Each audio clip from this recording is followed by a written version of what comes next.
Аз уақытта шашыңызды жылтыр және қалың қылып өсіргіңіз келсе, сізге кофе өте жақсы көмектеседі.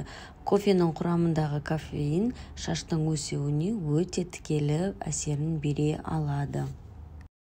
Осы масканы жасау үшін бізге ең алдымен кофе, қант және де күнделікті пайдаланатын шампуныңыз қажет болады.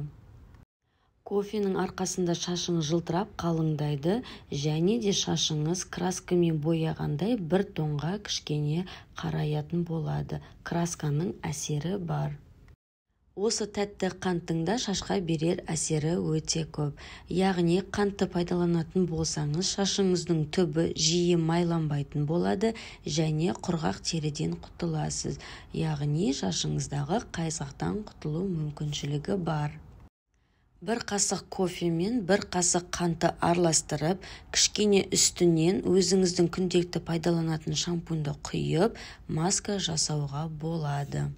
Дайын болған масканы шашыңыздың түбінен ұзындығына қарай жағып, 30 минут ұстайсыз. 30 минуттан кейін міндетті түрде жуып жіберу керек.